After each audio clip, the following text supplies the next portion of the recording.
Bonjour et bienvenue dans le journal de l'emploi 2014. Il y a un seul mot d'ordre en France au niveau de l'emploi, c'est se former et se former encore pour préserver son employabilité. C'est vrai que tous les actifs de notre pays se doivent de s'intéresser à la formation continue et le journal de l'emploi se propose de vous faire découvrir ces structures qui peuvent vous aider à monter en compétences. Et aujourd'hui, c'est l'EFE. Jean-Marc Fayolle, bonjour. Bonjour, merci de me recevoir. Vous êtes un des directeurs de EFE.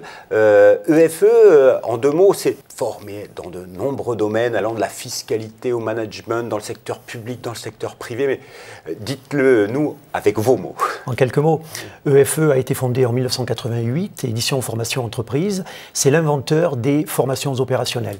À l'origine, c'était des experts qui parlaient à d'autres experts sur le domaine de la fiscalité. Les conférences d'actualité existent toujours. Nous avons plus de 200 conférences d'actualité actuellement. Et au fur et à mesure sont arrivés des domaines expertise de métiers dans le domaine du droit social, droit des affaires, de la fiscalité, des RH, de l'immobilier, de l'urbanisme, la finance, les RH, la banque, l'assurance et deux domaines également qui sont ceux du management de projet et du développement personnel. Donc on couvre vraiment l'ensemble des métiers de l'entreprise. Les métiers de l'entreprise et surtout des cadres, ce que j'entends. C'est plutôt un centre spécialisé pour faire évoluer les cadres. Alors des cadres effectivement et puis des personnes, vous parliez de la nécessité de pouvoir évoluer dans le cadre de son employabilité. C'est une responsabilité de l'employeur, mais c'est également une nécessité pour les salariés. Et donc, on voit de plus en plus aussi des personnes qui viennent dans le cadre de reconversion possible, notamment via les VAE d'experts, puisque de plus en plus de nos formations sont éligibles au CPF et qui permettent donc d'avoir soit un diplôme, soit une certification reconnue sur le marché. Alors, donc, vos formations, votre organisme, EFE, s'adressait autrefois plutôt aux entreprises et aujourd'hui vous vous développez sur le secteur de l'individu, le salarié ou l'actif qui veut se reconvertir. Une grande mutation du domaine de la formation professionnelle, c'est le passage progressif du fait aussi des évolutions des modes de financement de l'entreprise vers effectivement l'individu. On reste quand même dans un schéma, et surtout en France, avec une réglementation qui reste très centrée quand même sur la formation dans le cadre institutionnel de l'entreprise. Mais effectivement, il y a, c'était vrai avec le DIF, c'est encore plus vrai maintenant avec le CPF, beaucoup plus de possibilités pour un salarié d'aller lui-même chercher la bonne formation au bon endroit et avec un financement direct via l'organisme collecteur. Alors c'est une réforme, on va dire, qui est quelque part récente, même si le DIF commence à être vieux. Mais vous le constatez aujourd'hui au niveau de votre organisme qu'il y a de plus en plus d'individus seuls qui s'adressent à vous, qui viennent suivre des formations? Lorsqu'on est dans le cadre de formation sur mesure, on reste dans un cadre de formation, soit dans le secteur public, soit dans le secteur des entreprises, qui est financé, organisé par des entreprises pour leurs salariés. Mais dans le cadre de formation, ce qu'on appelle inter-entreprise, de plus en plus, effectivement, il y a des demandes soit individuelles, soit, je vous le disais tout à l'heure, dans le cadre de la VAE, des salariés qui se renseignent pour faire leur mutation professionnelle. Alors j'ai entendu conférence, j'ai entendu à l'instant formation sur mesure. C'est vrai que vous ne nous avez pas expliqué comment vous formiez, quels étaient les différents modes de formation qui sont proposés à EFE. En fait, l'origine de EFE, c'est de travailler avec des intervenants qui sont d'abord des experts de la matière sur laquelle ils interviennent. Côté EFE, nous avons des experts dans la conception en ingénierie de formation et conception sur les contenus, puisque un contenu brut, c'est bien, mais ce n'est pas nécessaire, ce n'est pas suffisant. Il faut absolument également le mettre dans un continuum pédagogique et transmettre ce savoir en savoir-faire.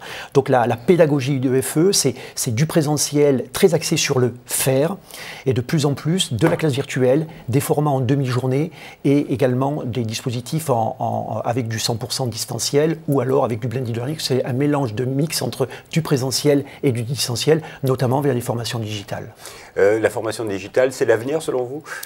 La formation digitale est l'avenir. Alors, la formation présentielle reste l'avenir. C'est l'évolution de l'organisation de la formation présentielle qui est un grand enjeu, et en termes de pédagogie et en termes d'organisation. Et la formation digitale, oui, le Web 2.0, 3.0 offre des possibilités qui n'existaient pas il y a encore quelques années. Nous sommes tous connectés. Les formats sont de plus en plus courts. Pour nous, ce qui est important, c'est de rester dans le domaine de la formation et non pas de l'information.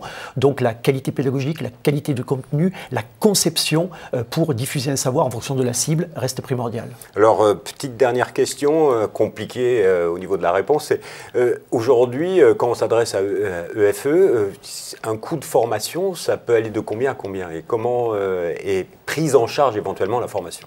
Alors, si vous faites une séance, par exemple, en classe virtuelle pendant 2 heures, ça va être aux alentours de entre 150 et 190 euros. Des demi-journées sont aux alentours de 700 800 euros. Et puis, sur des parcours, alors des journées ou des 2 jours de formation, on va être sur de l'ordre de 1500 à 2000 euros en fonction des thématiques. Mais les formations certifiantes ou diplômantes qui sont sur des durées de 25, 30, 45 jours peuvent aller jusqu'à 12, 13 000 euros.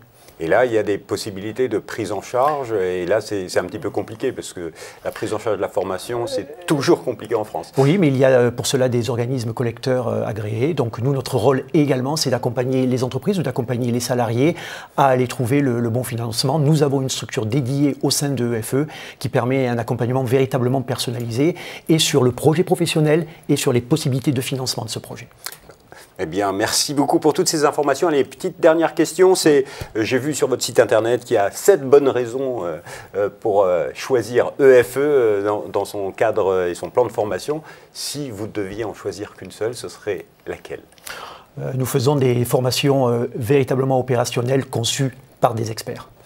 Monsieur Fayol, merci beaucoup. Merci. Et quant à nous, on se retrouve bientôt pour un nouveau journal. Et si vous voulez en savoir plus sur l'EFE, bien sûr, leur site internet, c'est www.efe.fr. Au revoir et à bientôt.